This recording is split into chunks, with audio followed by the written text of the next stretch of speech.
Relay, we're covering today's top boxing news. So, I mean, it would have been a great fight, a very good fight, and I think we're both at the level where it would have been good learning for us both. But look, it's not happening, so it is what it is. Exactly. Listen, all we can do is step in the ring. I think if boxing was run by boxers, it would just be step in the ring, there'll be one belt, and there would just be people fighting each other for it. But that's not what it is, and it's a business at the end of the day. And the promoters only care about their fighters. So Matchroom only care about Matchroom fighters, and they're going to do the best for Matchroom fighters. Sky only cares about Sky. They only care about, Sky fighters, and they're going to do the best for Sky fighters. Top Rank, ESPN, PBC, all these other organizations, they all run the same way.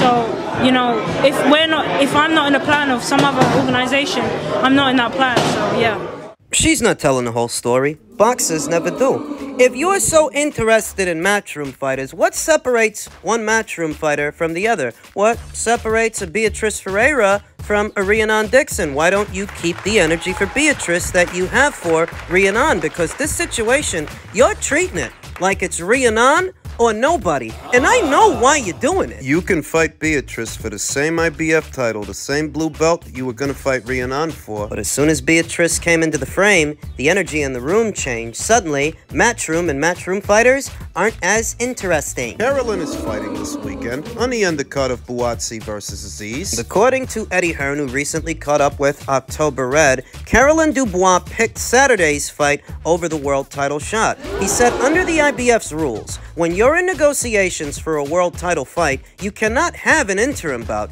If you do, you disqualify yourself from the situation. The Dubois camp has been made aware that if they fight this Saturday, they'll be out of the running to fight for the title against Beatrice Ferreira, and they have chosen to still fight this Saturday. It's a nice way for them to avoid the Beatrice Ferreira fight. Ferreira fight is a much more even fight between amateur standouts and former Olympians, and the Dubois people, they don't want an even fight. That's why they want Rhiannon, but they don't want Beatrice. I see things for what they are. No, I don't hate Carolyn Dubois. I think she's supremely talented and the heir apparent to the lightweight division and beyond. But that doesn't mean I don't know what she's doing and I don't know what I'm looking at. I know why you want Rhiannon, but won't even entertain a fight with Beatrice. It's because you don't want an even fight. You can't chastise Matchroom or Rhiannon for doing the same thing that you're doing. They don't think Rhiannon is ready for you, but you don't think you're ready for Beatrice. So you're all peas in a pod. She's not going to be in an even fight this weekend. She's going to be fighting Miranda Reyes. Probably the first time you've had someone have something to say at the head-to-head. What can you tell us that was exchanged between the pair of you there, and what was your response? Now listen, she's got a lot to say now, but tomorrow's when it matters. Stepping in the ring, it's a whole different matter. When I'm punching her in the face with them 8-ounce leather gloves, I want to see what she does there. Has this added a little bit of extra spice to this? Not at all, not at all. Listen, she's there to play a role and she's playing it very well. It's tomorrow that counts. Let's see her step in the ring and play that same role. Do you believe if you put it all together, everything that you've worked on with Shane McGuigan, that you do get her out of there? 100%, that's what we do. That's all you do, knockouts. Okay, best of luck. It's hard to say that Miranda Reyes is a step up from Magali Rodriguez or Yanina Lescano. Those fighters were more experienced fighters than young Miranda Reyes, who's kind of fucking hot. But she isn't more experienced than the last two fighters that Carolyn Dubois fought. So, in essence, she's moving backwards. And this is what you chose instead of continuing on the IBF route. Well, we all know why. Because that route would have led you to Beatrice. And you don't want that. Miranda is a good, serviceable fighter with many good years left to give to the sport. She's only 22 years old, but I'd be lying to you if I told you that she had Carolyn's ceiling. She's already suffered 1 loss and 1 draw to 2 journeywomen, 2 fighters with upside-down records, more losses than victories. So it's safe to say she may not be ready for a fight with somebody like Carolyn. And in all likelihood, Carolyn is going to beat her. In all likelihood, Carolyn might stop her. And afterwards, do you think she's going to try to make the fight with Beatrice? No. She's going to go another route for another belt. She's going to go the WBC route, like I told you she would when all of this started. Thus, Carolyn is in no position to stand on her soapbox and point the finger at anybody else for mitigating the risks versus rewards, when that's what she's doing. Just giving it to you straight, because it's the only way I know how to give it to you. And while I don't hate Carolyn Dubois, I think she's amazing, I also have to call a spade a spade. Somebody has to. If you're not gonna mention Beatrice Ferreira, I will, because that's a more even fight than the one you're after. Men's heavyweight news, the continued fallout of the Fury versus Usyk fight's collapse. Usyk's manager, Egis Klimas, on the Tyson-Fury fight being postponed. Fury is a fucking coward who will do anything not to face Usyk, and he asked his bitch to hit him with a frying pan on his brow. You can quote me, word for word, on that. Alex Krasiuk, Egis Klimas, these are normally cool customers, cool as a cucumber, but ever since they had to start dealing with Tyson Fury in the last year and a half, maybe two, it's not uncommon to see them grow frustrated. I remember when ID Boxing's Bob Tebbett sat down with Alex Krasiuk, and Alex described working with Matchroom as a good experience, whereas working with Tyson Fury to try to do a fight with him, he described that as being a nightmare. And Egis Klimas is going as far as suggesting what I already suggested, that this is self-sabotage. This is just Fury's way of stopping this fight from happening, because he's never wanted it. Not even for what the Saudis are offering. Not when he can fight somebody else in Saudi, the winner of Joshua versus Ngannou, but we've been all through that. Story's still fresh, and any news in association with it is preliminary. Maybe Usyk fights on the 17th opposite the ring Filip Hrgovic, maybe not, as the latest seems to suggest that anything happening on that day, it's scrapped. They're not going to do nothing. The tickets are already being refunded for anyone who may have already purchased them. His Excellency Turki Al-Sheikh has announced, and as you can imagine, we were only a little over 2 weeks away from the fight date. 2, close to 3. It was right around the corner. Then this happens. So he's not fighting Hrgovic then? Not on the 17th. If he ends up fighting Hrgovic, it would presumably be at a later date, though I don't think he should. Even if Hrgovic is his mandatory, I think the powers that be need to convince the IBF to stand down, step aside, allow this contest to be rescheduled without any interruptions, allow this contest to go on, because this is a lot more important than any singular mandatory challenger. We haven't seen an undisputed heavyweight champion in over 20 years. You're going to get in the way of that for Filip Hrgovic. Well, with the IBF not being the well-run organization that they were in previous years, here and now, I mean, look at what they did to Jai Opetaia.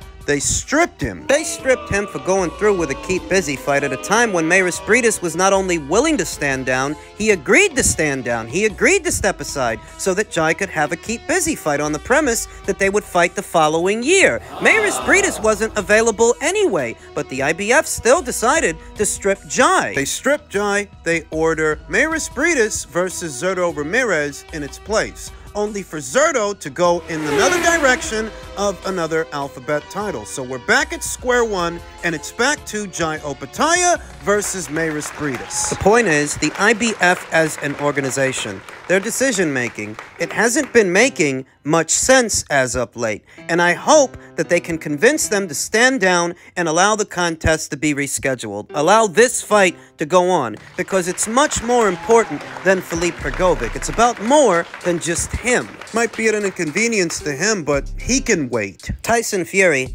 is likely relying on not just the IBF, but the other alphabet organizations to step in now that he has stepped out, so that Usyk will be otherwise preoccupied satisfying mandatory challengers now that the undisputed fight has been called off. But with Mr. Turki Al-Sheikh, His Excellency, and his resources, they're really hell-bent on making this thing, and they want to reschedule it in a timely fashion. If anybody can, he can, and they can, with Godspeed. All that's left to do is appraise Tyson Fury's quote-unquote laceration to see how much time the princess will need to recuperate. I don't think they should let him off the hook. That's what he wants, and that's what he's banking on. What does it say that a normally reserved guy like Egis Klimas is flying off the handle? He's pissed off, and he's accusing these guys of faking that injury. And if he's not buying it, then why should I? Not that I do, because I don't. We were taking bets on several live streams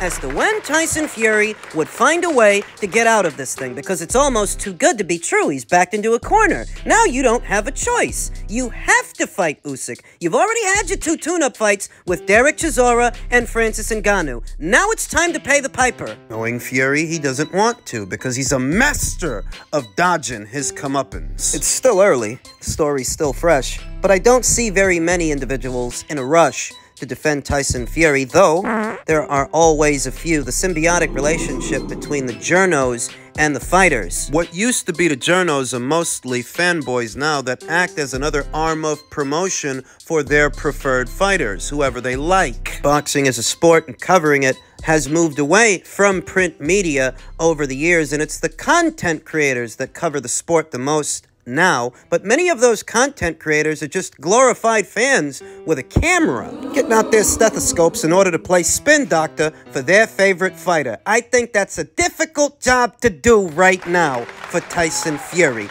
At this point, it's pattern behavior. You could set your watch by it. Yeah, there were a lot of people that were pissed off by this news, but very few of them were surprised.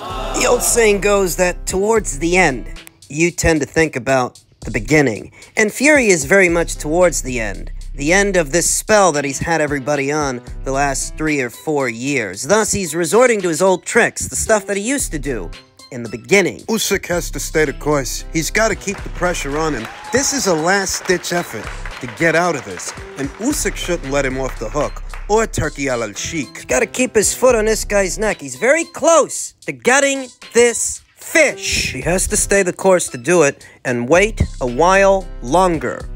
Elsewhere in the division, Eddie Hearn on Joshua versus Ngannou. He says, you can't say a guy that dropped Tyson Fury is not credible as an opponent. It's important to note that these comments were made long before today's news broke of Fury versus Usyk's cancellation. You know that if Fury beats Usyk and AJ beats Ngannou, the whole world is going to go, oh my god, it's AJ versus Fury for undisputed. So yes, there are rematch clauses and contracts have got to be respected, but also, you know, the vision of His Excellency. He's going to want to deliver for fans worldwide the biggest fight in our generation, and it will be right on a plate in front of him. But Fury has got to beat Usyk first, and AJ's got to beat Ngannou. And as we saw with Wilder against Parker, things can happen. Things have happened. I'm of the opinion that all of this is to cut Usyk out of the picture so that he can be fast-tracked to the winner of Joshua versus Ngannou. But that much you knew already. We have yet to get Eddie Hearn's reaction to this news, as well as Anthony Joshua's reaction to it. It seems that the biggest fight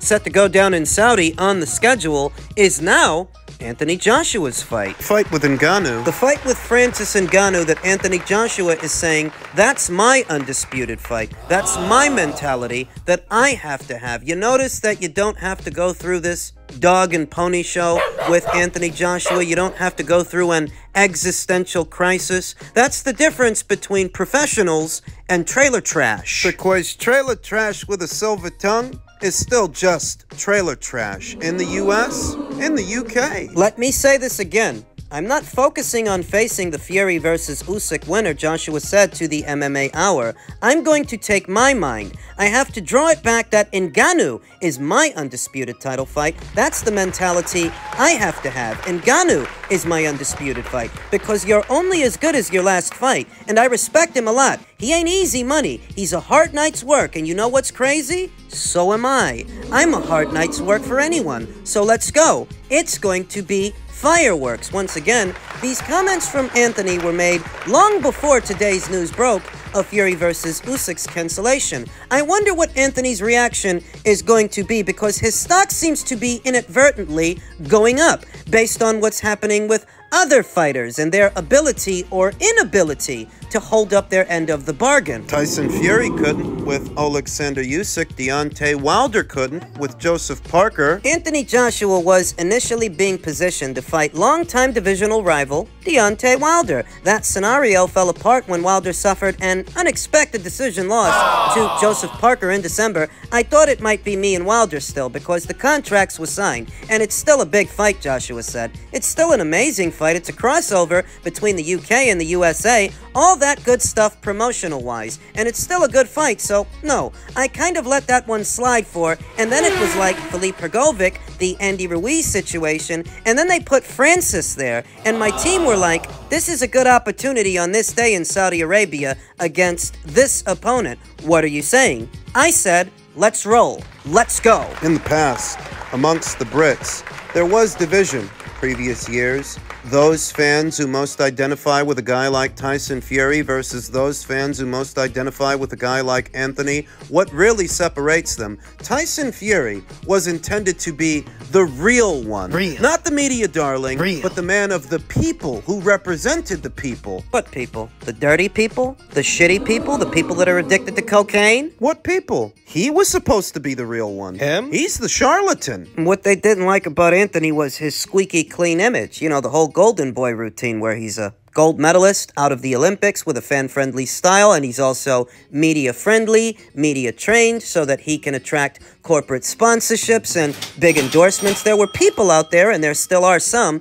that don't like that about him, when all that means is he's a consummate professional that's not going to waste your time the way Tyson Fury would, and for that... Would you rather that he waste your time? Would you? Would you rather that he do more talking Would you? than fighting? Would you rather that he be more dysfunctional, as it does seem to be degeneracy that Tyson Fury's fans identify with the most. Trailer trash in the UK is still just trailer trash, and that's all Tyson Fury represents. They don't call them trailers in the UK.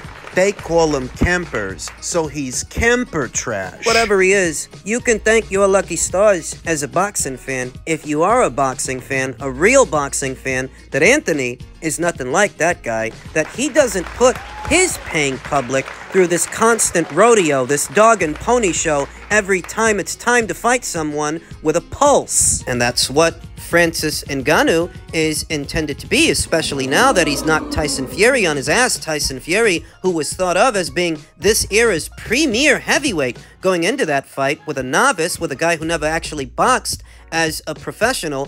Going in, the sales pitch was that anything could happen, and anything did happen. He knocked him on his ass. If you discredit Francis now, just because Anthony's fighting him, you're inadvertently discrediting Tyson Fury. You can't talk him down now that Anthony's fighting him, because if you do, what does that say about Fury for getting knocked on his ass by him? As if Tyson Fury needed more people discrediting him, given the damage he's already done to his own credibility.